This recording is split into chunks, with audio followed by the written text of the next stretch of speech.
Gandang araw sa inyo mga kabuenas. Carlots TV nga pala, nagbabalik na naman for another video, no? At welcome back to my YouTube channel, Carlots TV. Sa ngayon mga kabuenas, may tatlo tayong ikinukondisyon ngayon na ilalaban natin. Bale, andito ako ngayon para ilabas sila dun sa ating kulungan, sa ating pinagkukulungan ng ating mga alaga na manok, no? So ngayon ay medyo nainit na, ilang araw na nag-uulan.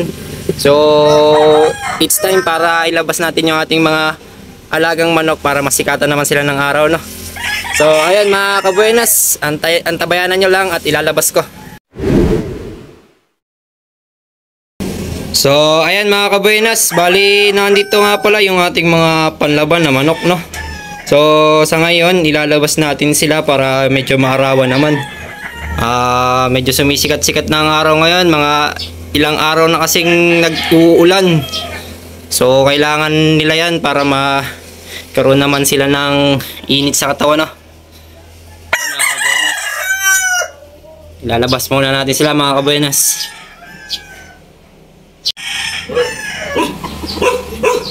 Yan mga kabuenas, bali ito pala yung naka-line up natin panlaban ngayon. Pinapainitan lang natin mga kabuenas.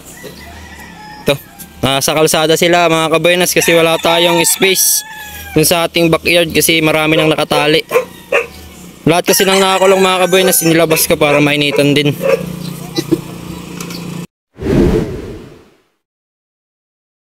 Bali ito mga kabuenas, ito yung isa sa ating panlaban, si Mayahin.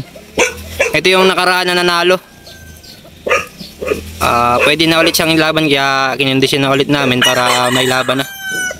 Ito siya mga kabuenas.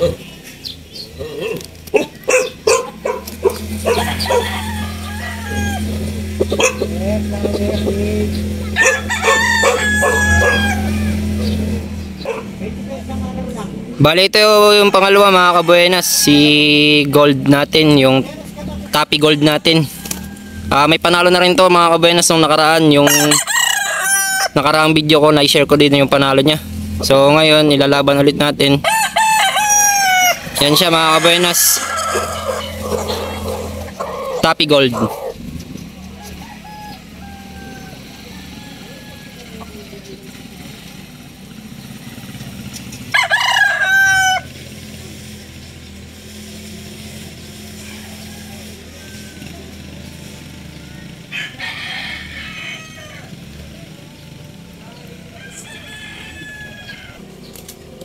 So ito yung pangatlo mga kabuenas, isang dirty pit na Mayahin o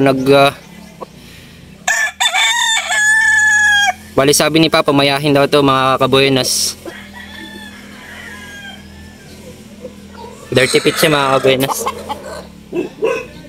Yan. Yan yung pangatlo mga kabuenas. Gumanda ang panahon ngayon, sumikat ang araw kaya pinapainitan natin sila mga kabuenas. Yan sila mga kabuenas.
So ayun mga kabuenas, 30 minutes lang nakalipas. Bali ngayon nandito na tayo ulit sa loob ng ating kulungan. Bali pinasok na natin yung ating mga panlaban na manok kasi para sa akin, nagpapainit ako ng manok ko. Pinaparawan ko ang aking mga alagang manok na panlaban ay mga 30 minutes lang o kalahating oras. Okay na yun sa akin, mga kabuenas, para hindi naman sila masyadong magkaroon ng init sa katawan, no? So, kasi minsan nagkokos din yun ng stress sa kanila, mga kabuenas. So, ngayon, mga kabuenas, ipinasok ko na ulit sila dito sa aking kulungan. Ayan, mga kabuenas, dito ko kinukulong yung aking mga panlaban na manok, mga kabuenas. So, ito sila, mga kabuenas, ipapakita ko sa inyo. Ayan, mga kabuenas, bali ito yung ating mga panlaban na manok. Bali, dalawang mayahin, isa ito. Dirty pit siya, mga kabuenas. 1 year old na. Medyo magulang-gulang na rin. Tapos, ito naman yung pangalawa na mayahin. Ayan, mga kabuenas, isang mayahin din. Magulang-gulang na rin yan, mga kabuenas. Yan, mga kabuenas. Bali, ito yung may panalo na nung nakaraan. Yan, mga kabuenas. So, ito yung pangatlo, mga kabuenas. Yung ating Tappy Gold. Yan ang pangatlo natin, mga kabuenas, na panlaban ngayon. Magulang-gulang na rin yan. Yan, mga kabuenas. Ito nga pala, ilalaban natin ay sa linggo sa Louisiana Cockpit Arena. Sa may Louisiana, Laguna, mga kabuenas. So, sana buenasin tayo at may uwi natin yung panalo, no? Ayan, mga kabuenas. Tatlo ang ating panlaban, mga kabuenas. So, ayun, mga kabuenas, hanggang dito na lang muna ulit ako.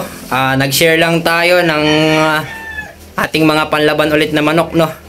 So, kung interested ka sa mga nitong klaseng video, huwag mong kalimutang mag-like, mag-comment, at i-share yung ating video. So, huwag mo rin kakalimutan na i-subscribe ang ating YouTube channel, Carlots TV. Maraming salamat.